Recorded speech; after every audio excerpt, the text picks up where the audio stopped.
Hi, everybody. I'm Suzanne McAllister with Interviews with a Friendly Vegan, and I am here with Kel of Spiritual Haven Animal Sanctuary in Womelsdorf, Pennsylvania.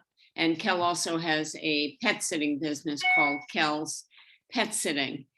And today we are going to meet two of Kel's cats. Kel has a sanctuary for feral cats. And the background about his sanctuary, we covered in an interview I did months ago called Upstairs, Downstairs with Kel, where we met a bunch of his residents. And today, and they are moving around here, are Boots and Duke. So Kel, tell me a little bit about each cat. All right. And which is the one that's closest to you right now? That's Boots. And she's Okay, called Boots. because she has white at the bottom of all 4 feet. Okay. She was living outside one town over from me here in Newmanstown. A pet sitting client of mine knew that I had the sanctuary and knew that I help people, trap ferals and get them spayed and neutered. So she reached out to me, and when I went over, when I trapped Boots, there was a lady there, and she said, I thought that cat looked familiar. So here, this lady did have Boots as a pet. And how was this now? I guess Boots got out, and I guess I'm not sure what happened after that. But anyway, the lady was there, and I said, "Well, would you like her back?" And she said, "No." She said, "Because my current boyfriend is allergic to a cat. So if you want her, you can have her." So I gave her a home here. She actually would make a wonderful pet. I can pick her up and hold her, pet her. So that's how I got Boots. And Duke was one of the ones that was living outside here, my house. I believe he came from a farm that sits way back off the road across from me here. He was one of the ones living outside, homeless. So I have him probably about 7 years or so. And how long have you had Boots? I've had her maybe about 5 years. And how do you figure out who can be together? Like, how did you know that Boots and Duke could live together? As time goes on, I just kind of learn, and I guess I think a large part of it is instinct. Right. And you know what? If you sit back a little bit, Kel, I think we might be able to see you. Yeah. Well, even in the light would be good. Okay.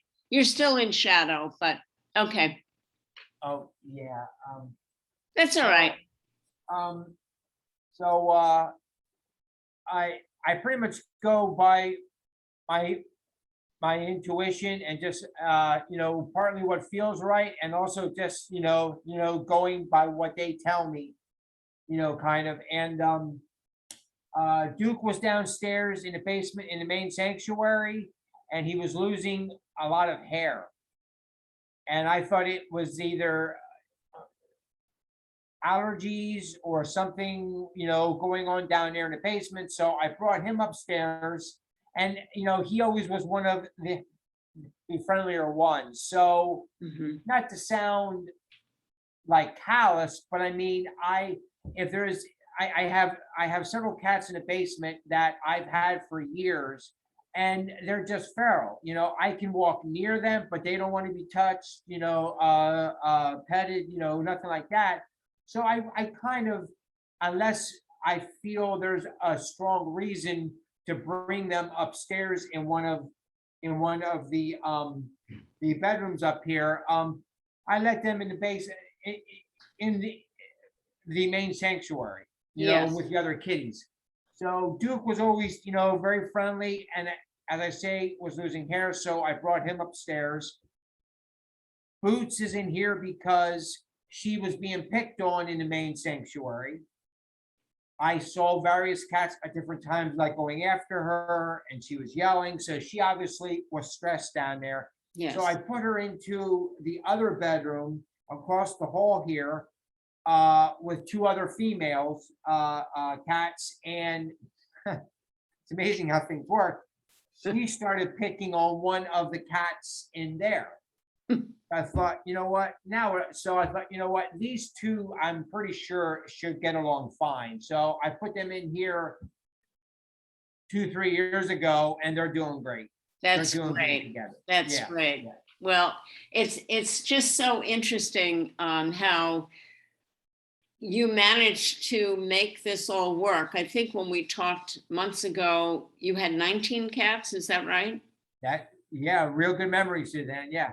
And so you've got these two, and it sounds to me like Duke and Boots are pretty smart, because they let you know, hey, we want our own room, and we Yeah. want some privacy, thank you. Yeah.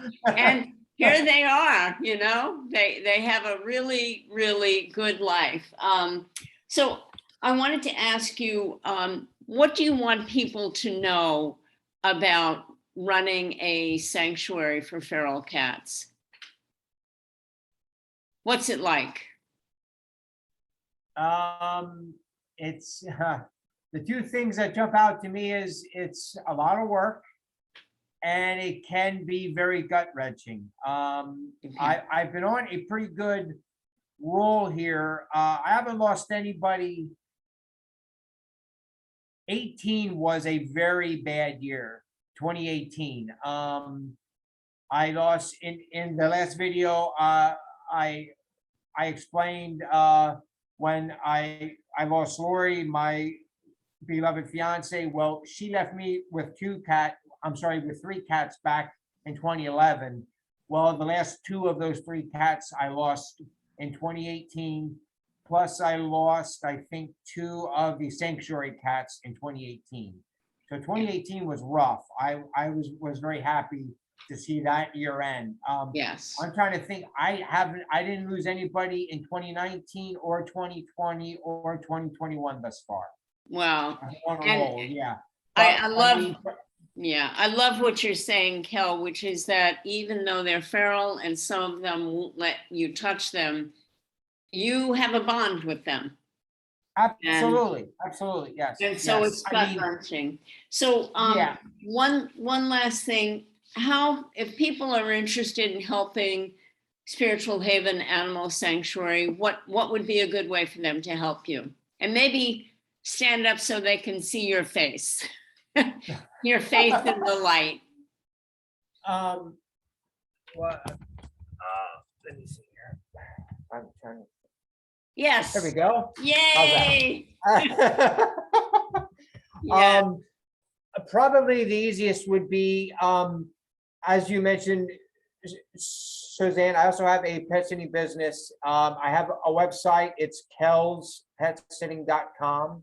Okay. kelspetsitting.com. And one of the pages on that website is dedicated to the sanctuary. Okay.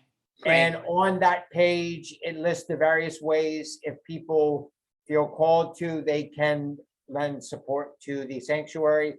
The easiest way is to send funds, because I know what food these guys eat. They're on one type of food, one type of litter, because I'm a sanctuary and not a rescue.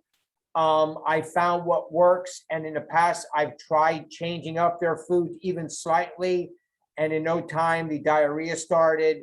And so, Okay.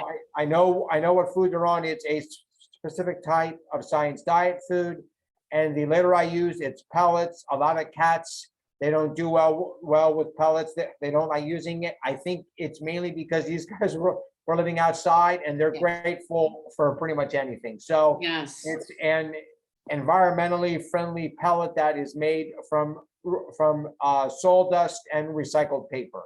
wonderful. That's what I use.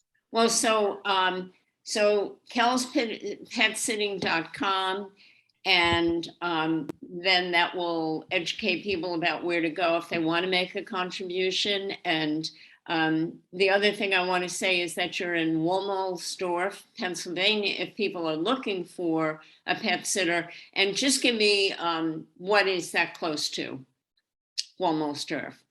I am right in the middle of Reading in Berks County Okay. and Lebanon in I'm sorry, yeah, and Lebanon in Lebanon County. Okay, wonderful. I'm Well, right in the middle, right in the middle.